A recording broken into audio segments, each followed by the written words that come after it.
kadib dadaal iyo waqti badan ay horeen culimada Masjidka Daarul Hijra ayaa bulshada Soomaaliyeed ee ku dhaqan magaalada Minneapolis ay u guntadeen in ay dib u dhisaan una dayactiraan masjidkan oo ay dab qabsaday iyo biyihii xoogana ee damdamiska ay dumiyeen xilligaasi.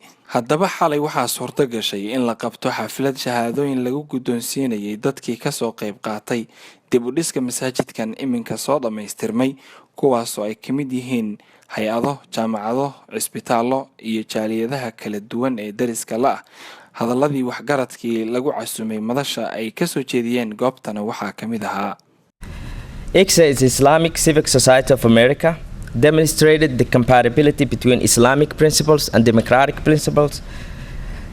Members of ICSA are dedicated to governing for the common good while addressing the specific needs of a Muslim community.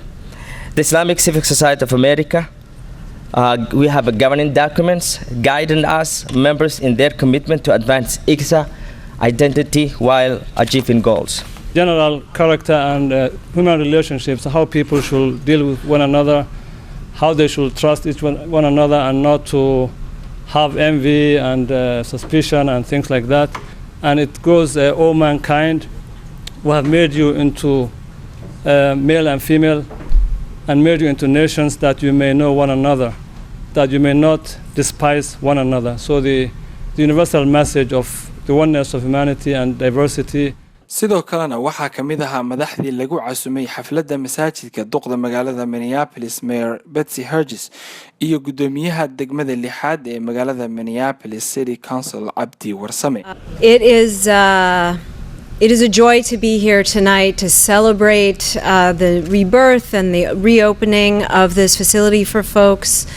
I remember very clearly the day of the tragedy a year and a half ago. I know that Councilmember Warsame and I were both there, though he was not the council member and I was not the mayor for another 24 hours or a week.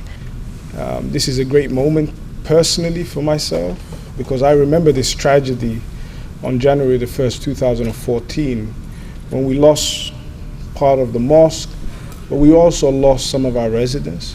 We lost 3 individuals in the fire, and we had a lot of injuries as well. So at this moment, when I'm here in a mosque, you know, I do believe it is good to remember those people that we lost and those that were injured, and I pray that God gives them Jannah and alleviates the pain on their families. I would also like to remember and to remind of the courage of the Minneapolis police and firefighters and emergency responders who came very quickly and risked their lives to save the lives of the residents and the people who lived. We are a faith center which welcomes many people every day for sacred worship to God. We are a faith center which teaches people about Allah, His love, and compassion for His people. We are a faith center which believes that through Islam we find balance in mind, body, and spirit.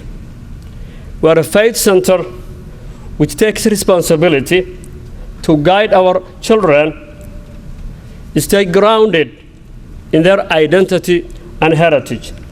So Daarul Hijra was where I used to go to read and reflect, to practice my faith. I found belonging and purpose in this center. I meet with friends. I serve the community. I socialize and did my homework. So it was a kind of a home for me. Thank you very much for having me here. It's a great honor and pleasure to speak at the reopening of this historic center. This center has 2 names. So it's officially, the official name is the Islamic Civic Society of America, but it's colloquially called Daarul Hijra. And I'd like to talk a little bit about this name and what it implies. So the word Daarul Hijra literally means the station of migration, or the abode of migration. And the word hijra in Islamic history has a very specific connotation. It talks about a migration that the believers were forced to make. But the most beautiful aspect of this Islamic center is the fact that it is vibrant. It is the fact that there are youth, there are programs for women, there are programs for men, there are adult learners, that they are talking about social services, they are talking about the healthcare crisis, they're talking about interfaith. We love this. isku soo xeeriya muddo laga joogo hal sano iyo bar ayay ahayd markii uu dab qabsaday masaajidka Daarul Hijra ee Siri Riverside ee magaalada Minneapolis, halkaas oo khasaare xoog leh uu ka soo gaaray masaajidka iyo dhismayaal kale oo dad Soomaali ah ay deganayeen iyo waliba dukaan weyn oo si aad ah ay dadku uga adeegan jireen. waliba dad ayaa ku dhintay Soomaali ah oo habeenkaasi dabku u miray. si kastaba masaajidkii dib ayaa loo dhisay, xafladana si aad u heer sareyso ayaa looga soo qayb galay. Maxamuud Duleeden, Somali Channel, Minneapolis, Minnesota.